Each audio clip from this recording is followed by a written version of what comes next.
Hello, welcome to the party. My name is Audrey and I am so glad you're here. Tonight, I am going to be talking about my pet peeves. Things that should not annoy me as much as they do probably and are gonna make me sound like the Grinch or an evil person or both. But I'm okay with that because I have a lot of them. Don't really have much to say aside from that, and I'm ready to get started because I even have on my notes page just a list of things that drive me crazy. Things that I interact with throughout the day that I have to write down on my phone because I'm like, that drives me crazy. You know when someone says, what are your pet peeves, or do you have a pet peeve? You're always like, God, you can't think of it off the top of your head. This solves the issue because I made a whole list. So I'm not gonna look at my notes app right now. I'm just gonna do the ones that come off the top of my head because they are the ones that are the four most annoying. The ones that actually trigger me, and I hate when people say triggered. That's actually a pet peeve. First one is people dragging their feet. I don't need to hear you skiing through the aisles of Walmart with your shoes sounding like it's grating some cheddar cheese on a rusty grater. You just hear it. Pick your feet up, it's a centimeter. I swear it's not gonna stress your abs out. That one is a biggie for me, and I'm not really not talking crap about people of Walmart because I am one of the people. But that sound, next up, if you've seen my last video, it's my hair. The hair in that video is just absolutely inexcusable, and me and it are in couples counseling as we speak. On a good day, it looks like I got my hair cut at PetSmart. I get it. Like in that video, it was outstanding, literally. It's definitely my hair and the frizz. It's not okay. I'm so sorry. Next is one that I know a lot of people have, but I didn't see the other side of until I was in class the other day and I got into a heated discussion. Driving slow in the left lane. That is one thing that will just skyrocket my temper. And there are a lot of those, but this is just gets my engine going. No pun intended. So when people drive slow in the left lane, you are impeding traffic. I'm so sorry to say it, but you are. It's just what you're doing. People in the fast lane want to go fast. And if you're going fast, but they're going faster, move over. Just because you're going fast doesn't mean you can hold someone up who's going faster. Someone in my class said that just because you're not going as fast as the person behind you doesn't mean you should get out of the left lane, because the whole point of the left lane is to go faster than the speed limit. This really just made me think because I was like, is that the point? No, it's not. And I am gonna stand by my point here. It's the fast lane because you're going faster than traffic, okay? No one cares about the speed limit. Honestly, who goes at or below the speed limit? Are you kidding me? Nerd. Just kidding, I'm completely kidding. If you abide by speed limits, good for you. You're much more patient than I am. Bikers, oh. I'm so sorry you're a biker. I'm so sorry towards the bikers, first of all, is what I meant to say. I'm sorry to the bikers for my next point. I actually wrote a paper about this in high school. The fact that you want to behave like a car driving down the street in the car lane, but yet do not abide by any of the traffic rules for vehicles, i.e. stopping at stop signs, stopping at red lights. You just want to keep plowing through. You can't have it both ways. You cannot. You cannot try to be a car driving slowly in the car lane, holding up the cars, back to my left lane point, back to where we are now. You can't slow down traffic and then not stop at stop signs. Are you kidding? Woo! Like, see what we're doing here? We're making me stress out. And that's why these things are my pet peeves, because they stress me out. Next one is my son, Poncho. Hey, come here. Come here. Allow me to bring him in. This is Poncho. Hi, Hi, baby. Look at the camera. He has severe anxiety, meaning he constantly, if we're out in anywhere other than my apartment, basically his doghouse, we might as well just call my apartment his doghouse. When we're in the doghouse alone is the only time he's calm. And even then, he's still not calm. He's not calm right now. He's freaking out. He's panting, jumping, and that's what drives me crazy, the jumping. Poncho is a min pin, meaning he's like a yo-yo with me jumping at my feet to pick him up. If we're anywhere other than the doghouse, literally at the vet, at the groomers, even just at my dad's house, at my mom's house, at the park, everywhere, he's just jumping at my feet. I can't walk him for longer than a minute and a half without him jumping at my feet to pick him up. I mean, same, but still, like I would be doing that just because I'm tired. But he is doing it because he has so much anxiety that he wants his mother to pick him up. And if we could all have our mothers pick us up when we were anxious, no one would walk. So he needs to learn, but he's not. And I've tried, trust me. The next is for all you people in school, whether it's, elementary school. I don't think anyone's watching this in elementary school. Middle school, high school, college, grad school, any sort of environment where one person is speaking to a crowd. At the end, they'll do a little segment where they're like, okay, any questions? And usually teachers will say this at the end of class. They'll be like, okay, any questions? And they won't mean it. Like, they do not mean it. They don't need you to ask questions. They're just confirming that they did their job. My God, there will be at least one pupil that will have to ask a question.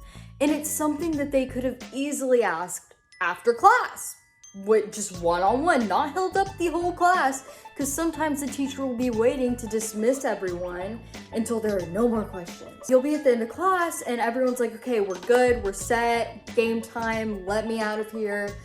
And then there will be those people that have to ask questions that no one else had. I don't know how 29 out of the 32 students don't have this question, but somehow there are 3 people that just need to confirm something that's on the rubric, on the syllabus. The answer's somewhere. Go look. Backs against the chair with the backpack on top, looking like a hunchback, waiting for these people to get their question answered.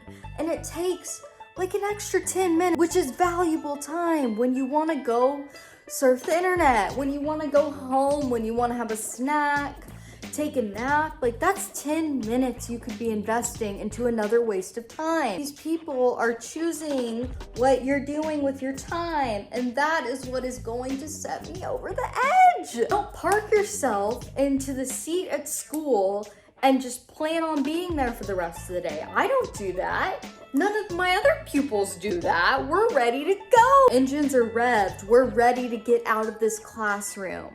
And there are the people that have to ask the questions they could have asked after class or seen on the syllabus or the rubric, whatever the case may be. All of the above are at your disposal. Please take advantage of that time after class. Like, you have time after class to ask the teacher. Take advantage of it. Don't hold the rest of us up here. I'm getting riled up right now as we speak. If we took my temperature, it would be Fahrenheit 106. I'm not kidding you. The next is my parents and their texts. Concept of a period versus no ending, punctuation versus an exclamation point. Exclamation point to make it sound lighter, more fun, or just putting a period. Put a period and I'll freak out because I'm like, did she just put that there? I'll call her up, I'll do, Mom, like, are you okay? And she'll be like, yeah, why, what's up? And I'll realize, okay, she doesn't understand the period. She doesn't get what that means to me. Do you understand why it stresses me out? And you use it when you need to, fittingly, to stress me out? But then there's my dad, who just straight up uses it 24/7. No matter what the context is. If he's very happy, he'll text me, awesome, period. Did awesome Or is it awesome? Because I can't tell when that's at the end. There will be others where it's like, need you to pay your rent, period. And it's like, I think he's using it because he's upset. Then when I think about it, I'm like, I don't think my dad has ever used an exclamation point in his entire adult life for anything, whether it's good, bad, ugly, which is a whole conversation of its own. Like, decorate your texts a little bit, Dad. I mean, throw something in there that makes me think you don't want to disown me tomorrow. There are certain words that I feel like we as a society have outgrown. I really do, and it might just be me in my personal life. I've outgrown these words, but it's words I feel like people used in middle school or high school that are just not, they're just cringy to say now. It's not even like words that were trendy at the time, like swag, which I'm trying to bring back, or, you know, dope, things like that that were kind of said about 5 to 10 years ago. No hate, I still say some of them. But it's words that are just like so outgrown emotionally. And what I mean by this is words like popular and fat. And it's like, if you're out of high school and you're calling yourself or someone else popular, just stop. Or if you're calling someone else fat, stop! No one says that. Whenever my brother jokes that he's fat, it makes me laugh so freaking hard because it's just such a word that is outdated, baby. Like, stop going back there to those days because we don't need to bring fat back. We don't. Popular. Like, no one's popular after high school. If you're popular after high school, you're not. I hate to say it to you, but it's like an oxymoron. If you're popular in college or after you graduate, if you're popular at work, like, stop. No, you're not. No one likes you there. Oh, this is so mean. I'm so mean.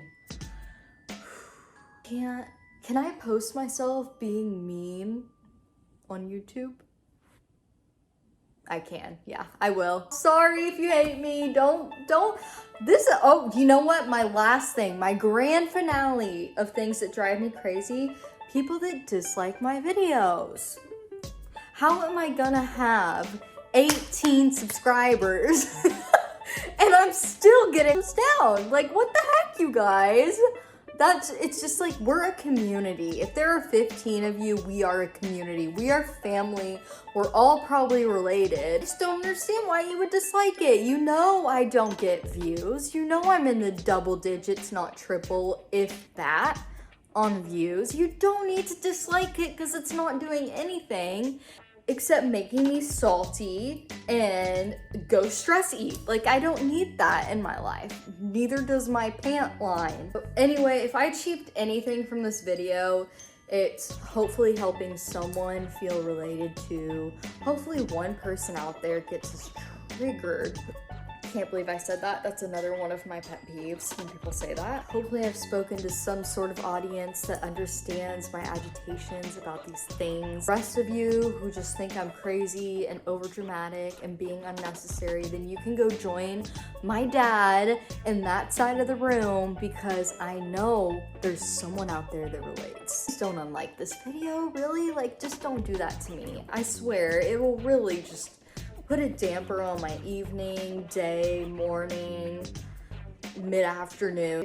I give myself enough hate. Trust me, I spend 23.5 out of the 24 hours of the day roasting myself. Just join the family, be my friend. Like, I want to be your friend.